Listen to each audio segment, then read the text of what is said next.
What's up, guys? Welcome back to the Self Started Podcast, episode 8. I'm your host, Mahim, and I'm here with my very good friend. Is Alex, also from Self Started. Yep. I can't believe we're on episode 8. That's crazy. Yeah, Jesus Christ. 8 episodes. It's pretty hard to believe that it's only been a few months and we're already on episode 8. Yeah. So that brings us to why we're talking in the first place today. Today we're talking about self-identity, specifically as young adults who are just out of college or just started working for the first time. We really wanted to delve into the struggles that we see other people go through and what we've personally experienced during this transitionary phase of our lives. Yeah, definitely.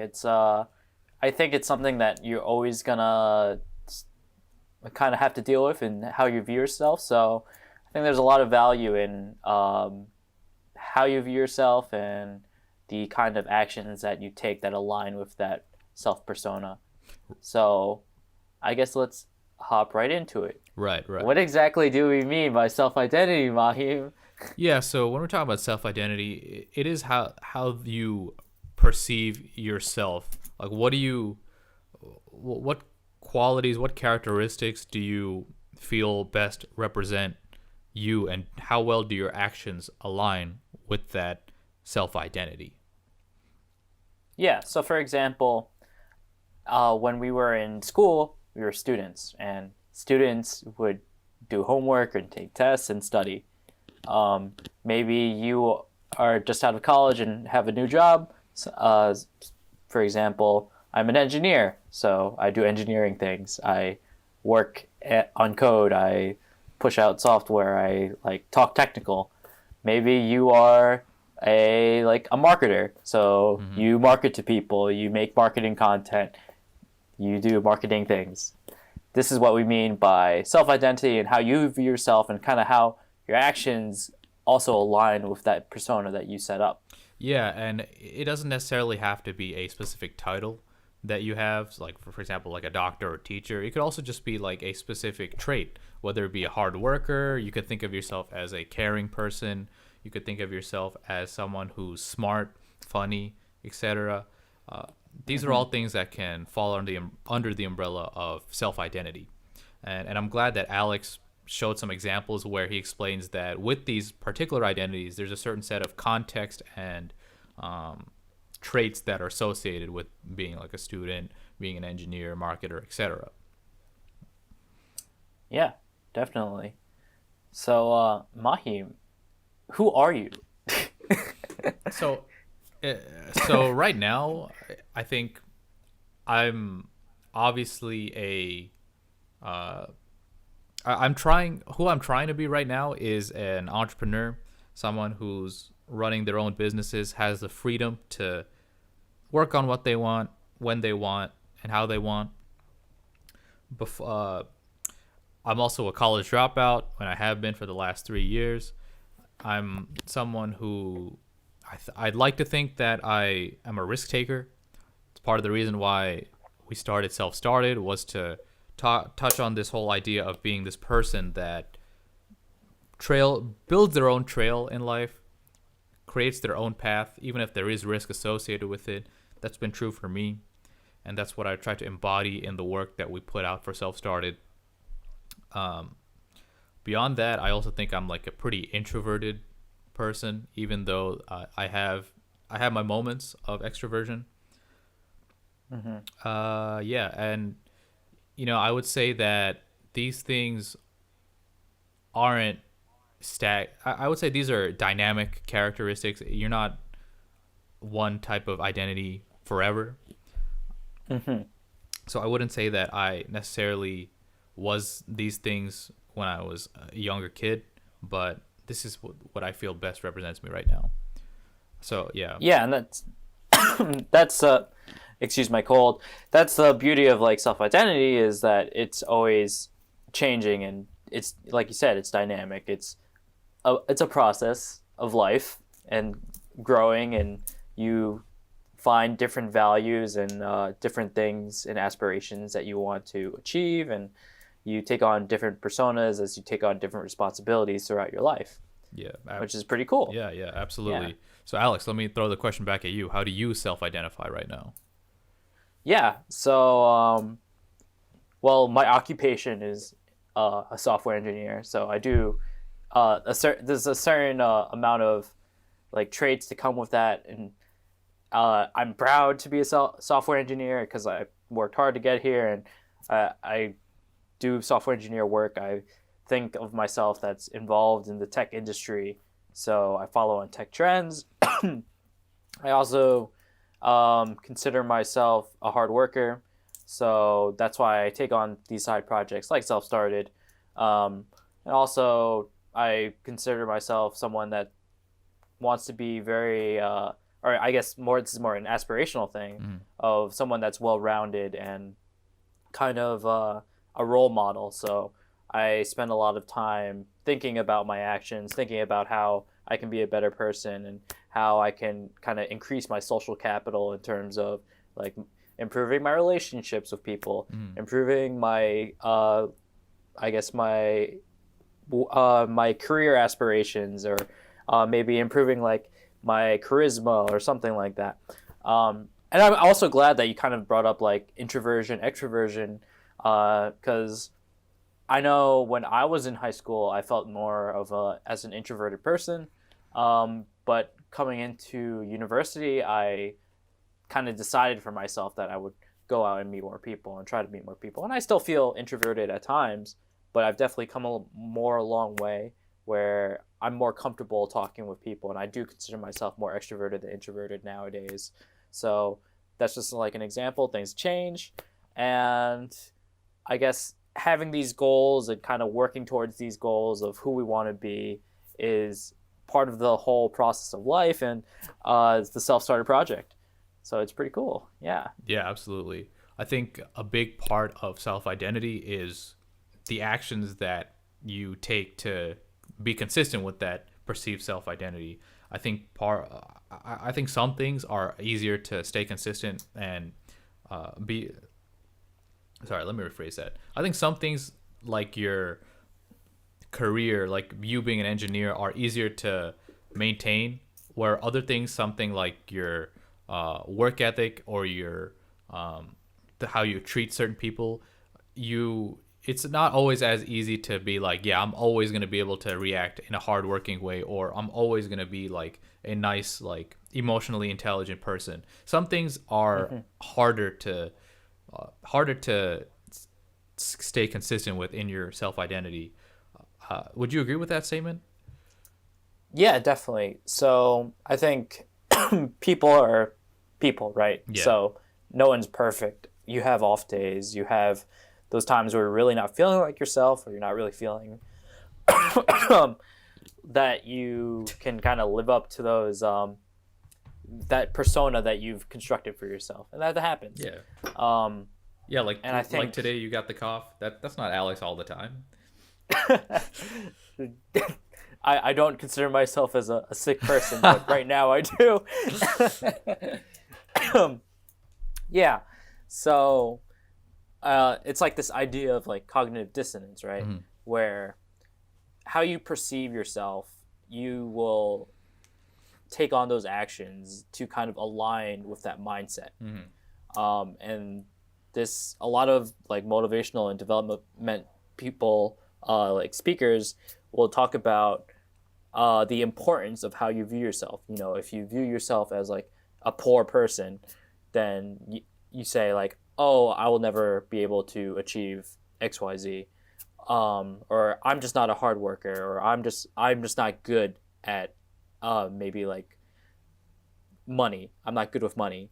So these people with this kind of mindset, it's very defeatist, and because you feel that way, you kind of, it works in the same way of your self identity in terms of the negative aspects, where you say I can't do this, so then you won't be able to do it, right? Yeah, it is. It is a self-fulfilling prophecy, and Yeah. yeah, exactly. So, like you said, humans tend to try to act in accordance to their own self-identity, whether it be positive or negative, and you really do see people that have that negative mindset suffer the consequences of being that cycle of constantly reaffirming their own self identity of being that person that can achieve this or isn't cut out to do X, Y, and Z.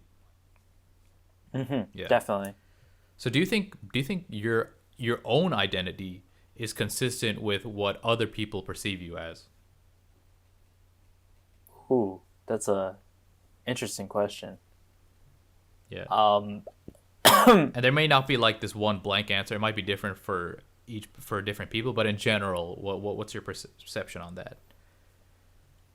so are you asking how people view me, or are you Well, do you how I think people view me? Is that aligned with how I view myself? Yeah, exactly. Do you think that the way you view yourself is consistent with how you think other people view you? Yeah, I would say so. In terms of like the very surface level things, like titles, like my occupation, that's yeah, definitely, of course. But in terms of more characteristics, like I think I am someone that works hard and someone that kind of cares for my friends and tries to like go out of my way to do stuff. I'm a person that does.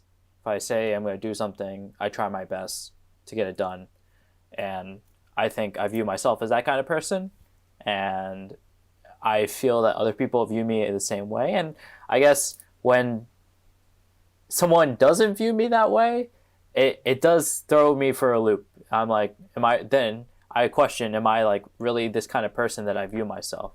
Um, so interestingly enough, I was listening to a podcast by like Ray Dalio, the CEO of Bridgewater Associates, and he was talking about in his book Principles that oftentimes the biggest downfalls of the individual is their ego and their inability to see the bigger picture. And that sometimes I wonder if I've fallen into this trap, and I'm sure I do, where I might not be readily aware of the flaws that I have, and as like someone else could see that and point that out. So that's something I always want to work on and kind of be more cognizant of. But yeah, that's I don't know. How do you feel about that? Do you think that your self identity aligns with how people view you? Yeah, I think the short answer is yes, because I think I'm pretty a rational person who tries to keep my self image uh, aligned with reality as closely as possible. I try not to get too high with my highs and too low with my lows, and try to keep like an even keel perspective, which is easier said than done. But in terms of yeah. I would say there haven't been many times where I feel like someone who I've spoken to has given me an impression that their impression of me isn't what I think of myself, if that makes sense. Like I haven't had like some jarring instance where someone's like, "Oh, you seem like a really extroverted guy," and I'm like, "Really?" Oftentimes that's if something like that does happen, it makes me. I'm almost more inclined to question that how like person's perspective on how they're reading me. Like I feel more like, oh, there's more chance that they're just misreading me, or I'm just like acting slightly out of character, because I would say the majority of my interactions with other people would point like, no, it actually aligns with my self identity. So this one person saying this might just be like this outlier situation. So I would say in general, I would say I'm pretty consistent with how other people view me. I will say though that there are times where I do feel like I'm letting my own self identity down, where I'm not working as diligently, as smartly as I think I can and should be.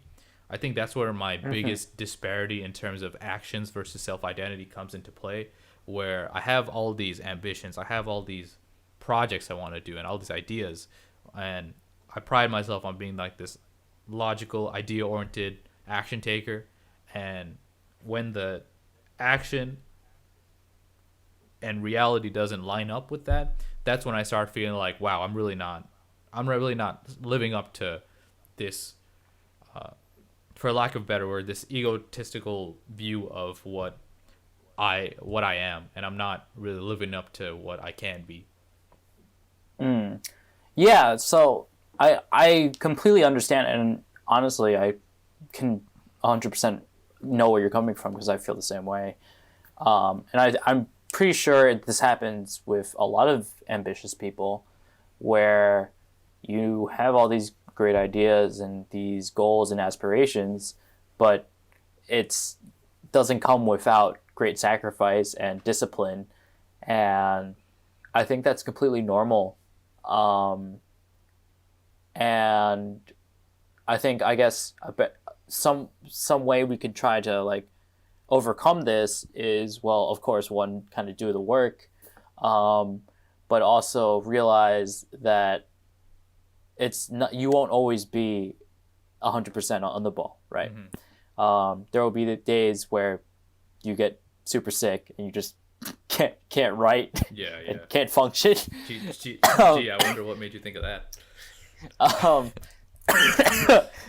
anyway, um, yeah, that does happen. That's life. And I think the important thing is that you have these ideas, right? And I guess this kind of segues into another question of how you want to, I guess, redefine yourself. Like, if there are things that you want to change, like, what do you want to change, and how do you feel like you can achieve those kind of things? And I think that's a question that we both ask ourselves a lot. But kind of, I guess, how do you deal with that? Yeah, so I think if you're an ambitious person, there's always a gap between the person you want to be and the person that you think you are now. And Yeah. for me, I think the person I want to be is someone who offer mainly lives up to the that that identity of entrepreneur and self-started and ambitious, self-sustaining, like that kind of person. And when I look at what's stopping me from getting there, or what I haven't done yet to get there, one, it's building businesses. It takes time, so there's just like, it's not something that it'll just happen overnight. So there's obviously work that has Yes. to go into it. But two, I look into my Yes. own habits and how I'm prioritizing my tasks, identifying what is most important towards reaching those goals. That has to become a priority for me. And the way I try to ensure that happens is to create a system for myself, one that I know that works for me, and one that maximizes the chances that I follow through with the goals I set out, no matter what they be, professionally or personally.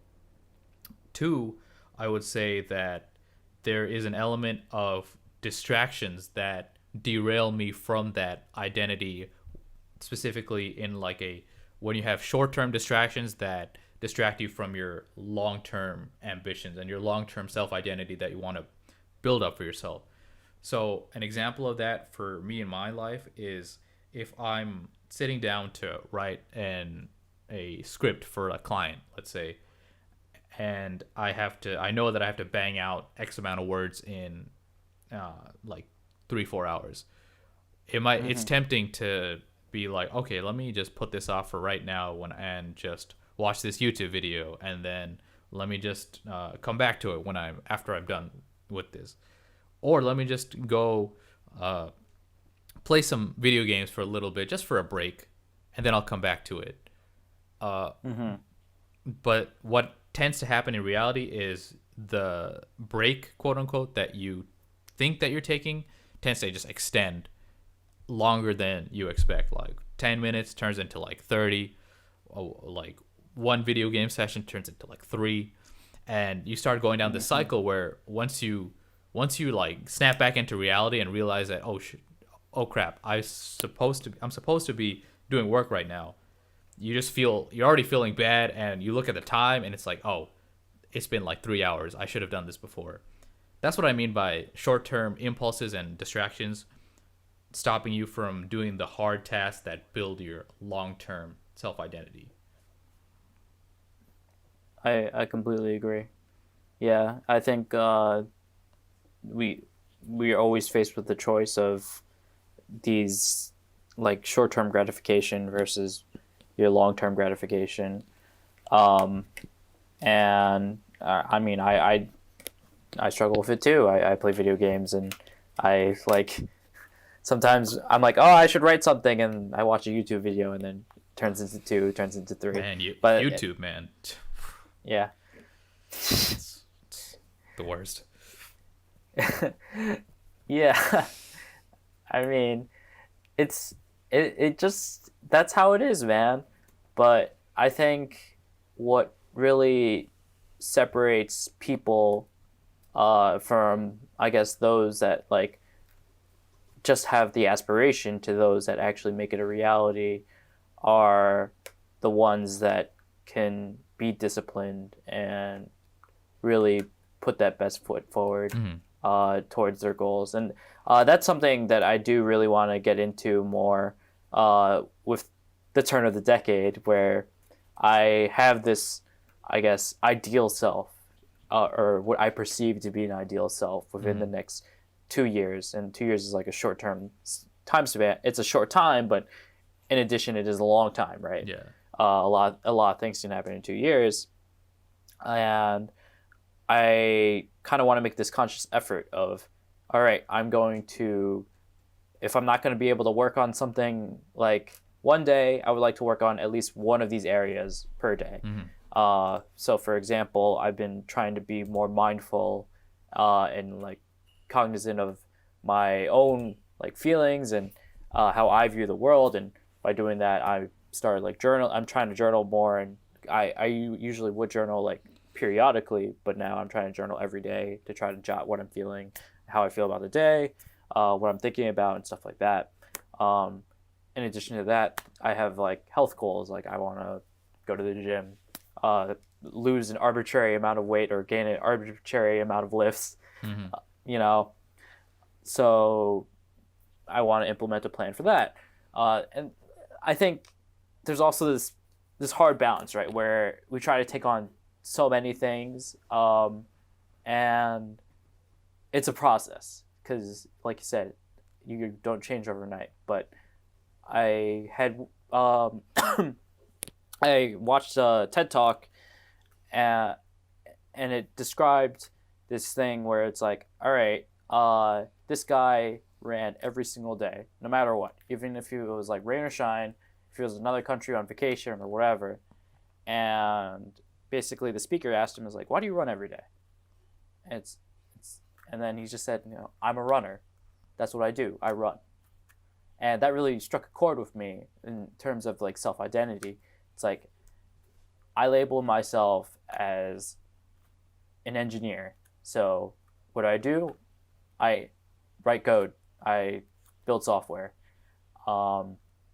And what I've been trying to do is say, like, I am a person that goes to the gym. So I go to the gym.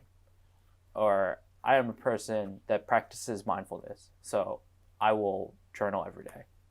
And I think in this is a pretty like strong way of doing things, of like, in terms of absolutes, it's like, yeah, I'm not someone that wants to do it.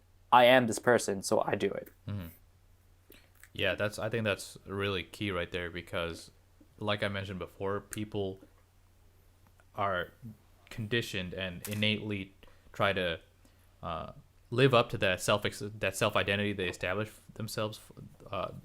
for themselves. So if you have that identity of, I am someone who goes to the gym, and I am someone who is an engineer, or I'm someone who is mindful, then your behavior starts to mimic that, and it becomes easier to embrace those habits. Whereas before, you didn't. You were just someone who aspired to be that person, rather than someone that became that person. And I think there's also like this kind of idea of where you fake it till you make it, almost, that you put yourself in this situation and you may not 100% agree with how you feel doing it. Like, yeah, like you go to the gym initially, it's like, I kind of don't really belong here. Like all these people are like regular goers or something like that. But then in time, it's like you become a regular, and then it's like you are basically what you set out to become by just doing it. Oh, dude, totally. That just reminded me of what it was like for me when I started working at Jump Cut, where I was doing work that I've never done before and didn't feel like I was qualified for.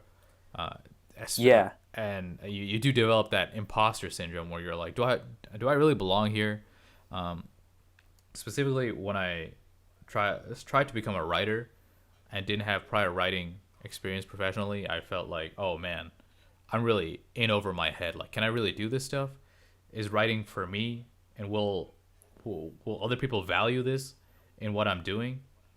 And you do feel that doubt, and that doubt can be crippling, honestly, and that can derail you in very detrimental ways, and it almost did for me. But luckily, I was able to overcome that self-doubt that came from not feeling like I am this person. So there is that element of fake it till you make it, like you mentioned. Yeah, and life is a series of like overcoming the obstacles, because that's how you grow. Excuse me. Yeah. And that is the power of mindset, and the growth mindset specifically. Yeah. And this applies to, if like, I guess on the flip side of where we talked about, oh yeah, I am not someone that goes to the gym. I am someone that sits on the couch all day and watches TV. It's like, you don't have to do that.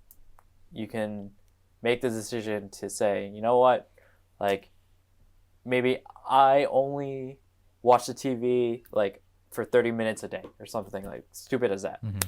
It's the incremental steps that really can get you towards your goals. And I guess that comes from kind of how we're very like step-by-step logical people, that you can break down your goals and incrementally work towards that final persona that you kind of want to identify with. Yeah, your final form. Guys, you got to remember this. Whatever you are right now, that isn't even your final form. You have so much growth potential, and that you should never feel like who I am today is who I'm gonna be forever. I mean, you're not even the same person that you were last week. So the idea that you're gonna stay that person for the rest of your life is pretty nuts. So I think it's important to understand that you are always changing, you're always growing, and it's up to you whether or not you can embrace that and flourish, or if you're just going to try to go against that and say that, you know what, I am who I am and there's nothing that can be done about that. And if you are that type of person, I am sorry to hear that. I hope we changed your mind. Yeah. Being a self-starter and all that. Yeah, guys, the reason this podcast is called Self-Started is because we want you to take that action to change your mindset, change your actions, and not just be someone that one day they'll be a self-starter. Yeah, it's all about figuring out what you want in life and kind of achieving it and working towards those goals. That's why we started this. Yeah. And speaking of what we will try to achieve in the future, our next podcast will be about our 2020 turn of the decade resolutions that we want to implement and achieve in the upcoming year. And we will be talking more about what we want to accomplish and how that fits into our identities for the future in that podcast. Stay tuned. Stay tuned.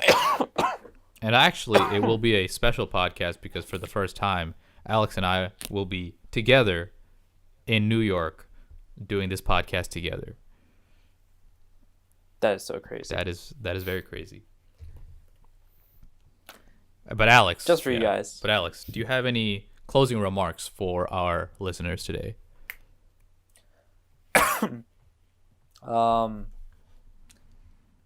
Stay positive and do something nice to someone today.